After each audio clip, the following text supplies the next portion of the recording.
একটি 70 বছরের একটা ঐতিহাসিক রাজনৈতিক দলকে আপনি কি করে নির্বাচনের মধ্যে বাদ দেন? তাহলে আজকে যারা এই ইলেকশন করতেছে তাহলে সবাই এই কথা যদি বলা হয় তাহলে সবাই স্বাধীনতা বিরোধী। এবারের নির্বাচনে আওয়ামী লীগের মতো একটি বড় দল অংশগ্রহণ করতে পারছেন না। আওয়ামী লীগ ছাড়া এই নির্বাচনকে যদি হয় বা কিভাবে বিশ্লেষণ করবেন আওয়ামী লীগ ছাড়া এই যে নির্বাচন 12 ফেব্রুয়ারি নির্বাচন? জি ধন্যবাদ, শুভেচ্ছা। আসলে এটা তো বেশ একটি অনেক দিনের পুরনো বিতর্ক, কারণ শুরু থেকেই এই বিষয়ে অনেক দ্বিধাদ্বন্দ্বের ব্যাপার ছিল। সরকার তো একটি অবস্থান নিয়েছেন যে গণ অভ্যুত্থান যে ঘটনাটি 24-এ ঘটে গেছে 5ই আগস্টে, সেটা তো একটা মূর্তিমান সত্য, এবং সেখানে আওয়ামী লীগের ভূমিকা সম্পর্কে কারোই কোনো দ্বিমত নাই, এবং সেই নেতৃত্ব যারা সরাসরি হত্যাকাণ্ডের সঙ্গে জড়িত। তো একটা বিষয় ছিল যে এটা যেমন সত্য, আবার এও সত্য যে আওয়ামী লীগের সকল কর্মী, সমর্থক, নেতা এই হত্যাকাণ্ডের সাথে জড়িত ছিলেন না। তাদের অবস্থাটা কি হবে এই ভোটে? শুরু থেকেই এরকম একটা বিতর্ক ছিল, এবং 30টি রাজনৈতিক দলের সঙ্গে যখন সরকার সংলাপ শুরু করলেন এবং 9 মাস ধরে এই সংলাপটি চলল, তখন বোঝা গেল যে সরকার আসলে এই ব্যাপারে দৃঢ়চিত্ততার সাথে এগোচ্ছেন, যে তারা শুধু আওয়ামী লীগ নয়, আওয়ামী লীগ ও সমমনাদেরকে নির্বাচনের বাইরে রাখবেন, এবং দেশে এক ধরনের ডানপন্থার যাতে বিকাশ হয় তাতে সরকার সক্রিয় ভূমিকা রাখবেন। সেটা আমরা দেখলাম যে জাতীয় পার্টি তো যাচ্ছে, জাতীয় পার্টি যাচ্ছে বটে, কিন্তু জাতীয় পার্টিকে নিয়েও অনেক বিতর্ক আছে। 14 দল, আপনার সিপিবি সহ বাম দলগুলো 30 জুলাই থেকে আলোচনা থেকে উঠে চলে গেল, যে ধর্মনিরপেক্ষতা ও সমাজতন্ত্র এই আপনার সংস্কার আলাপ থেকে যখন সিদ্ধান্ত হলো সংবিধান থেকে বাদ যাবে, তো এই বিষয়গুলো নিয়ে তারা আর এগুলো না। এবং আপনি দেখুন যে গণ অভ্যুত্থান থেকেই সরকারটি এলো, এবং গণতন্ত্র, বাক স্বাধীনতার জন্য গণ অভ্যুত্থানে সকলেই অংশগ্রহণ, কোনো দলমত নির্বিশেষে সকলে ছিল। তখন কিন্তু এই আপনার ধর্ম নিরপেক্ষতার বিরুদ্ধে কেউ বলেনি এই আন্দোলনে। তাহলে সরকার এটি পেল কোথায়? আমাদের বাংলাদেশের যেই মুক্তিযুদ্ধ জাত চেতনা, গণতন্ত্র এবং আপনার বাকস্বাধীনতার পাশাপাশি সেই 4টি স্তম্ভের প্রধান 2টি স্তম্ভই কিন্তু সরকার বিসর্জন দিয়ে দিল। এই ম্যান্ডেট সরকার পেল কোথায়? 30টি রাজনৈতিক দলই কি বাংলাদেশ? সেই 30টি রাজনৈতিক দলের 7-8টি বাদে আমরা অধিকাংশ দলের দ্বিতীয় বা তৃতীয় ব্যক্তির নামই জানি না। অর্থাৎ পুরো বাংলাদেশ এই আলোচনাটিতে অনুপস্থিত ছিল। তারপরেও বাস্তবতা হচ্ছে যে বাংলাদেশের যে সংকট চলছে, বিভিন্ন দেশে আমাদের এখানে ভিসা নিয়ে সমস্যা হচ্ছে, আমাদের বাংলাদেশের ভাবমূর্তি নষ্ট হয়ে গেছে। আজকে বাংলাদেশের পাসপোর্টের অবস্থান দাঁড়িয়েছে 100 নম্বর 106টি দেশের মধ্যে। এই যে তলানিতে পড়ে যাচ্ছে বাংলাদেশের ভাবমূর্তি, এই জায়গা থেকে উদ্ধারের একটি পথ, একটি সুষ্ঠু, অবাধ, অন্তর্ভুক্তিমূলক নির্বাচন, এবং এই নির্বাচনের মাধ্যমে এটাই গণতন্ত্রের প্রথম ধাপ, এবং সেখানে আমরা 12ই ফেব্রুয়ারিতে আশা করে পৌঁছে যাচ্ছি।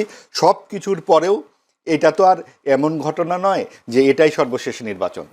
যদিও প্রশ্ন হচ্ছে আওয়ামী লীগ কি অপ্রাসঙ্গিক হয়ে যাচ্ছে, বা অপ্রাসঙ্গিক হওয়ার মতো এমন সিচুয়েশন তৈরি হয়েছে কিনা? তাহলে তো আপনি এই প্রশ্নই করতেন না।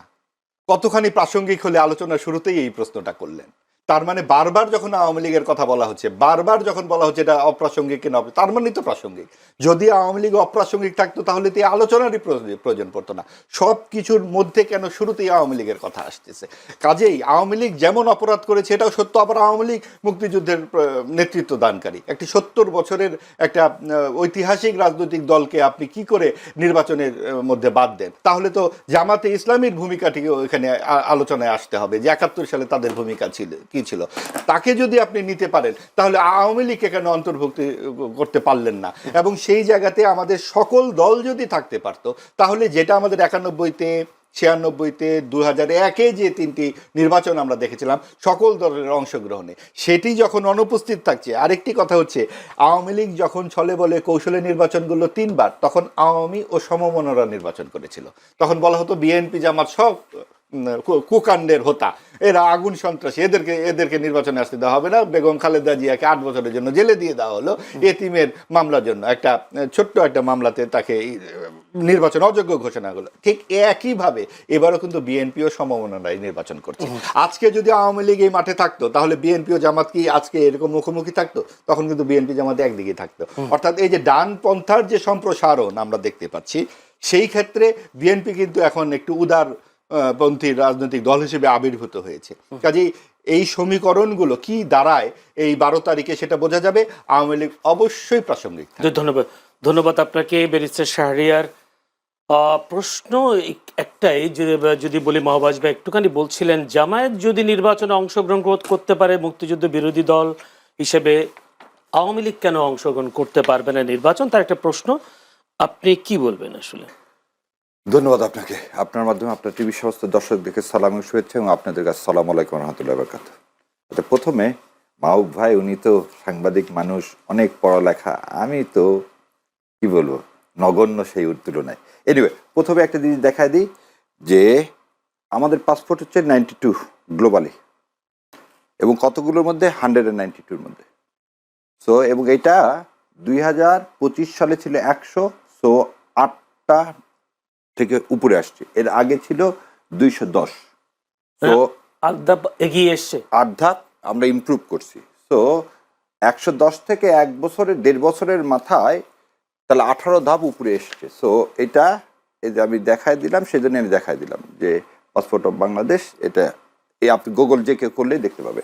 এনিওয়ে, সো পাসপোর্টের মান কমে গেছে, তা না উল্টা বেড়ে গেছে, 18 ধাপ উপরে উঠছে, এবং আমরা এখন 45টা দেশে বিনা ভিসায় যেতে পারবো। এবার আসেন, দেশের 2-4টা নাম বলবেন?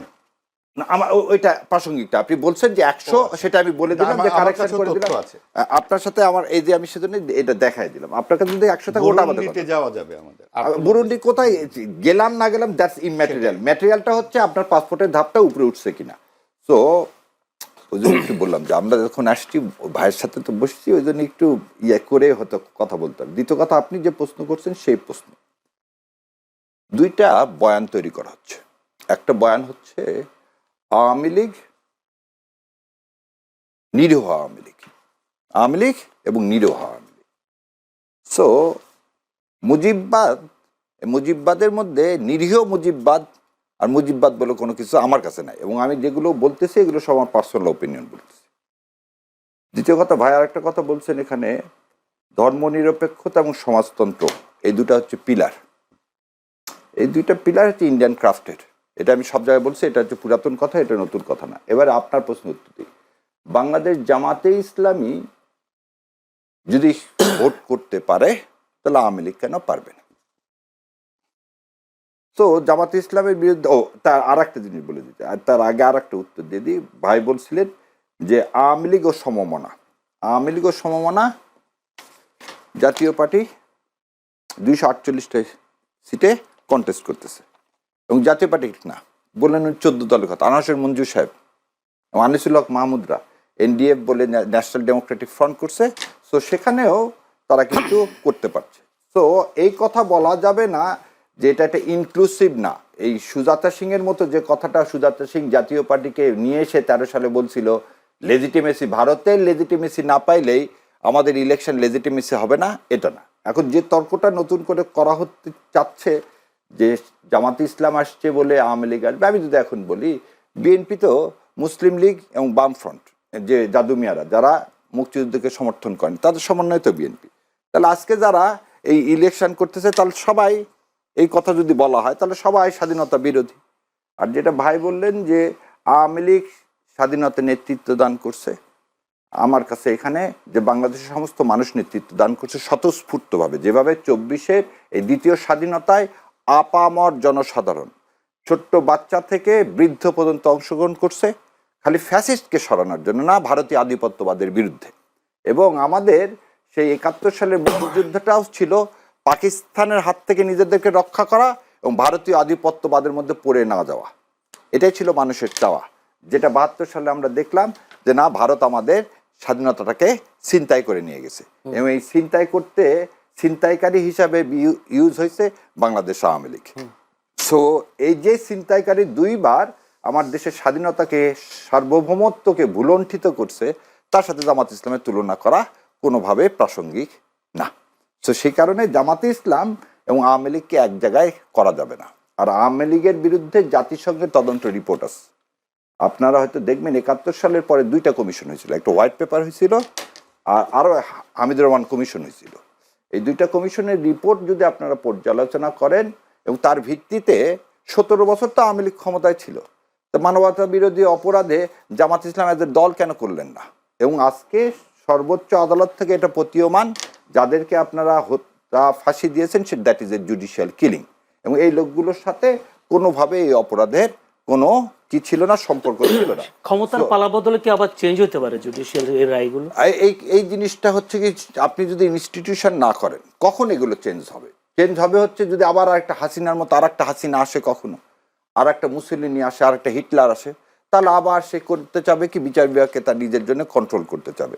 আর যদি সেটা না করতে চাওয়া হয়, ভাই আমাদের সবার একটা স্বপ্ন হচ্ছে একটা বাংলাদেশ, যে বাংলাদেশটা দাঁড়িয়ে থাকবে আত্মমর্যাদার সাথে, যে বাংলাদেশে ক্রিকেটরা খেলতে পারবে সারা পৃথিবীর সাথে, যে ক্রিকেট খেলার জন্য কোনো দেশের উপর আমাকে কি করতে হবে না, আমার উপরে তাকে তোষামত করতে হবে না। এবং আজকের যে বাংলাদেশ, খেললাম না তোমার T20, কিন্তু তারপরে আমি তোমার আধিপত্যবাদ মেনে নিব না, এটাই হচ্ছে বাংলাদেশ।